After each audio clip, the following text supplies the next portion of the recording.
The Danish Prime Minister, Mette Frederiksen, has called a drone incident over Copenhagen airport the most serious attack on the national infrastructure to date. Flights were grounded when drones flew over the airport. The Premier says she cannot rule out Russian involvement.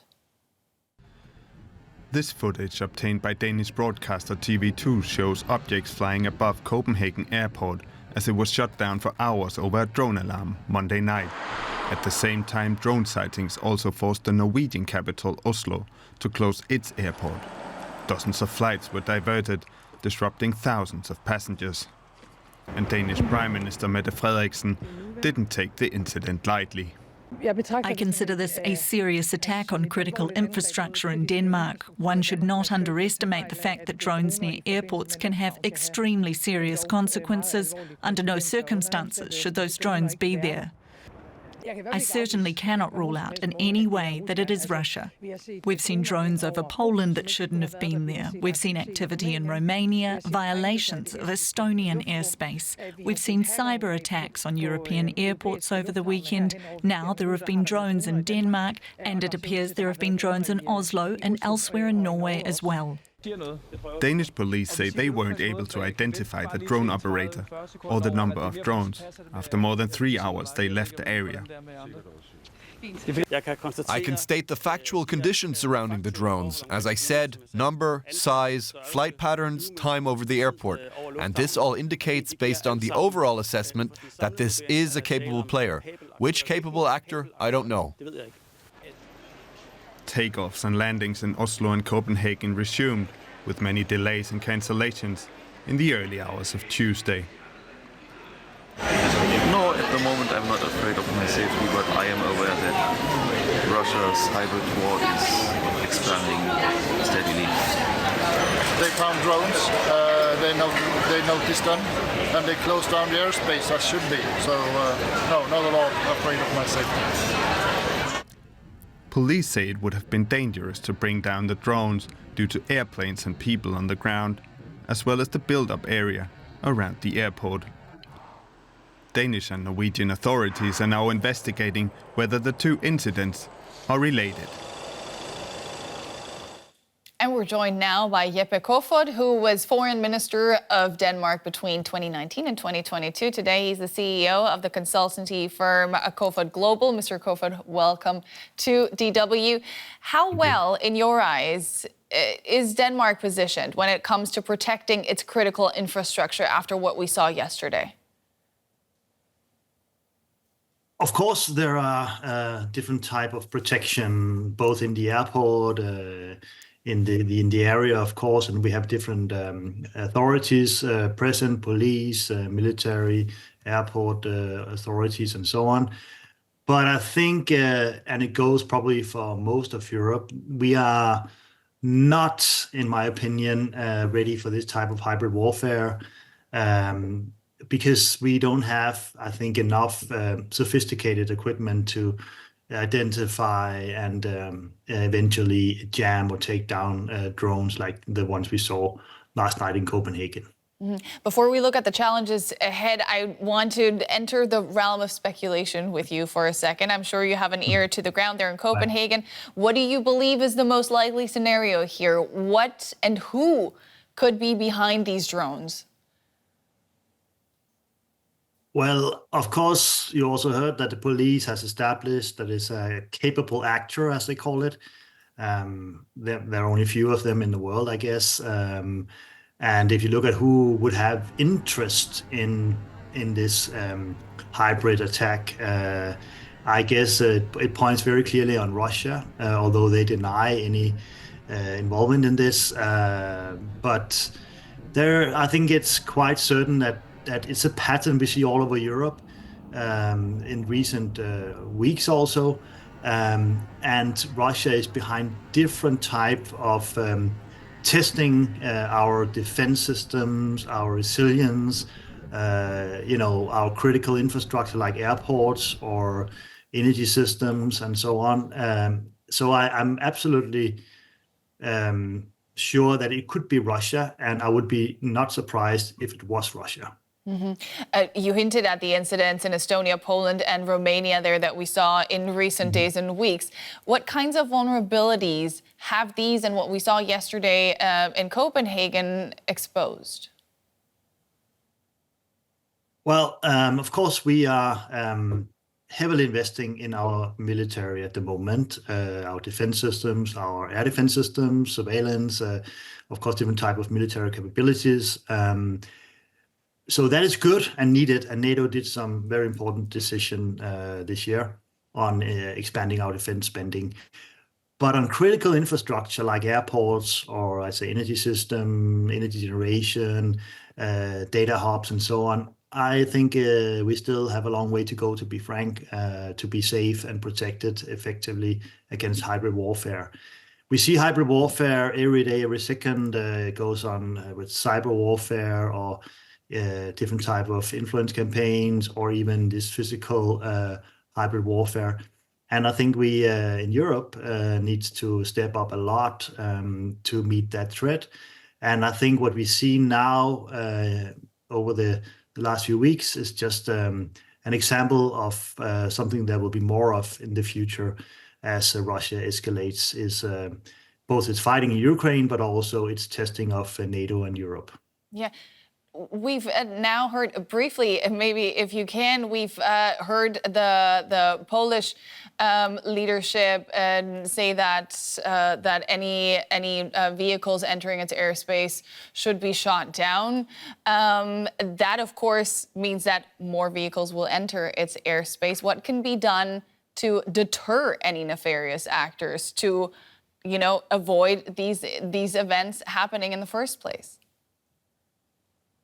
Well, first of all, clear reactions, like also what you heard from Poland, that any airplane that violates the airspace will not only risk to be shot down, it will be shot down, especially if you can see that this is not just accidentally like flying into one's airspace. It's something that is deliberately done by a foreign enemy, an adversary.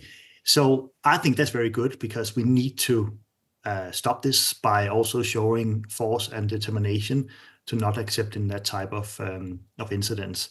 So yes, we should be able to shoot down drones or airplanes or other objects coming into our airspace.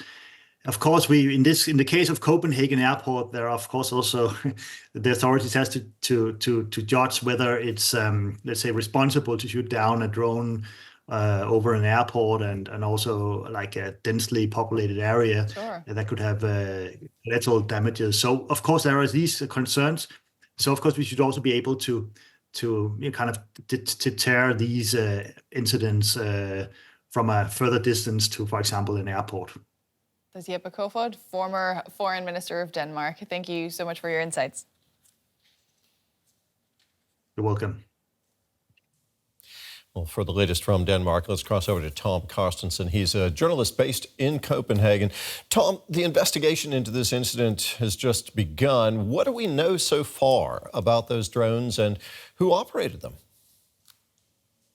Well, we don't know that much now. We know there's 2 to 3 to 4 big drones flying around, and they were flying over the airport for several hours. We don't know who operated them, but the most worrying part is that they were described as very large and very capable, and they flew around for several hours. They were able to do very complex maneuvers to turn on lights and turn them off, and coming back from multiple directions.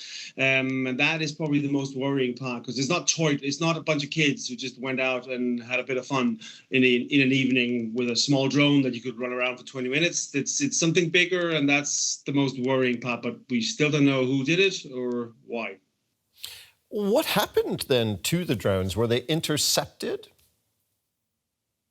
They were not. They decided not to shoot them down, which they could have done. They do have the capabilities to do that. But Copenhagen Airport is in a quite densely populated area. It's not like many European airports that are very far from the city.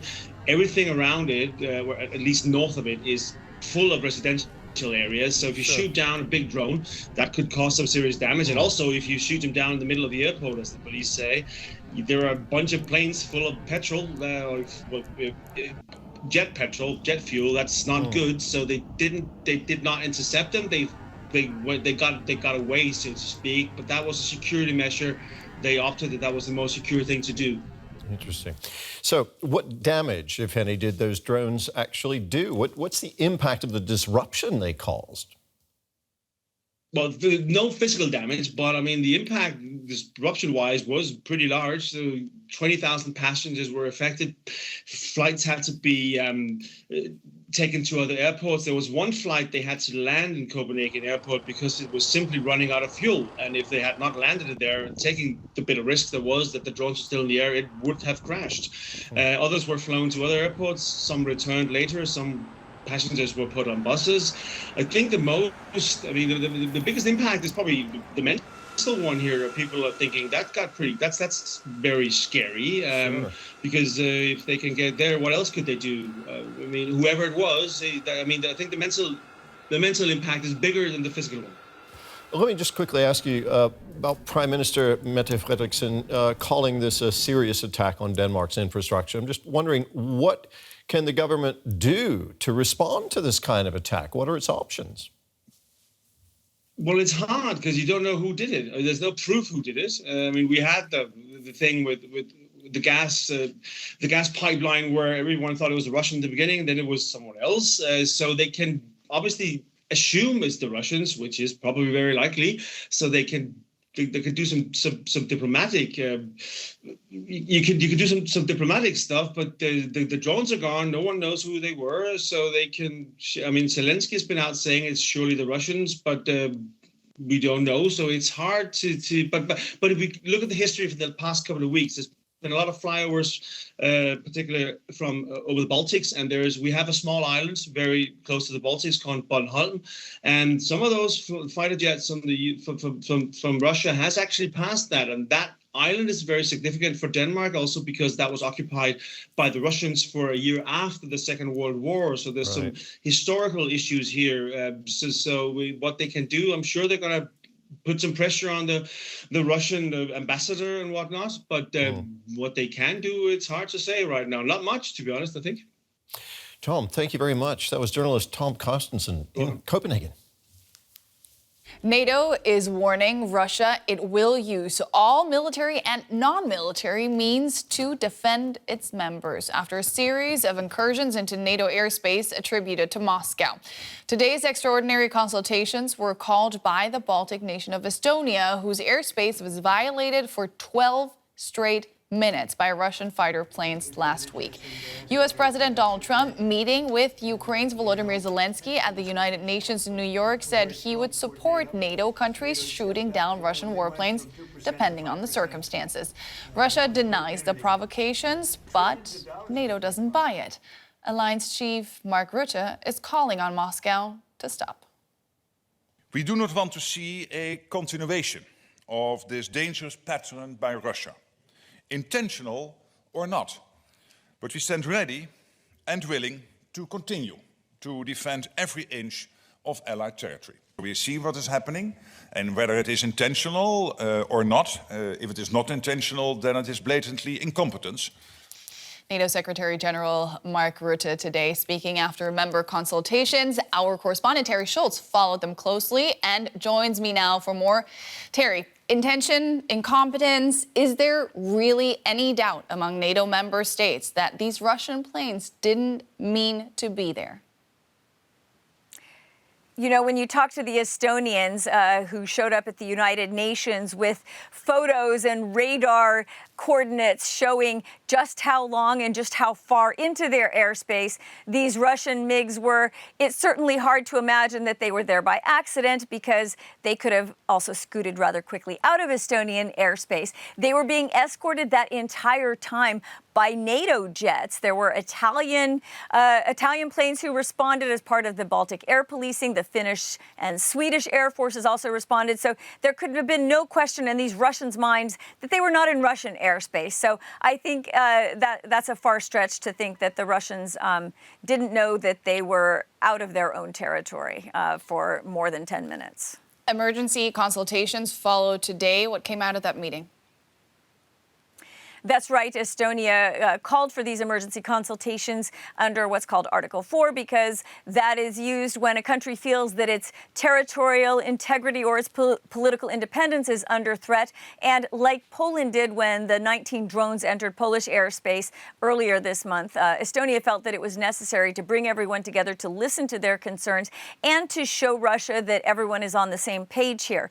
So that is, in fact, what came out of the meeting. We didn't hear anything about specific measures that would be used to reinforce the eastern flank beyond this new Eastern Sentry mission, which has already been announced. But basically, the message was to Russia that if you continue these kind of incursions, NATO will respond. And one interesting thing about the way this statement read is that the ally said, we will respond both militarily and non-militarily. And this is a message to Russia that you may not know where we're going to strike you. It doesn't mean that we're going to hit one of your planes or just shoot down your drones. We may retaliate in ways that you don't know about yet. So they're very much hoping that that becomes a deterrent to further Russian behavior. Just quickly to give our viewers some context, meetings like these don't happen very often, do they? In fact, it's quite extraordinary that Estonia called for Article 4 consultations, isn't it? That's right. It's only the 9th time in NATO's history that this has ever happened. It is the 2nd time in the last 2 weeks, though, Nicole, because of this increased number of incursions from Russian drones and planes. But this is really, it's a signal to Russia of how seriously the alliance is taking it. Of course, Article 4 is only one step below Article 5, the alliance's collective security guarantees, where everyone would be expected to come to the defense of a country if it really felt that it was being attacked. But this is used very sparingly because it is meant to be an escalation in tone to Moscow or to any other enemy should they have the same kind of behavior that the allies are preparing responses, and that really it's really their last sort of warning shot before I think there are more retaliatory measures, albeit far below declaring a state of emergency like a war. They're preparing a response. They're vowing to defend every inch of NATO territory. But how prepared really is the alliance to do precisely that? Militarily is one thing. Of course they're prepared. They've got the best equipment, the best fighter jets. They could shoot these Russian planes out of the sky at a moment's notice. But would they? That's more of your question. Now, we've only seen one country, Poland, come out and say, OK, Russia, you try this again, and we're going to shoot it down, whatever it is. This was Prime Minister Donald Tusk, echoed by his foreign minister yesterday. No other country either has the means, being the Baltic states without their own air forces, or perhaps the political will to do it. So I asked NATO Secretary General Mark Rutte at this press conference today whether that does put pressure on other allies because of Poland's very stark answer to this. Let's hear what he had to say. You say that the system is working, but wouldn't you rather deter these flights from coming in? So wouldn't it work better if they never entered NATO airspace, if that's working? And how much pressure does it put on NATO now that Poland has said, you know what, we are going to shoot these down? Does that make the rest of the eastern flank, where NATO might not make the same decision in its own Eastern Sentry mission to do that, doesn't that perhaps make some of the other allies a bit more vulnerable if this kind of behavior is going to continue? I listened very carefully to Donald Tusk, the Polish Prime Minister, yesterday, and I think what he said is that if necessary, yes, we will shoot down a plane. Or, of course, we already shot down a drone, if necessary. And this exactly comes back to what I just mentioned, that we will always assess the situation, assess the immediate threat the plane poses, and acting quickly and decisively is exactly what happened in these two cases.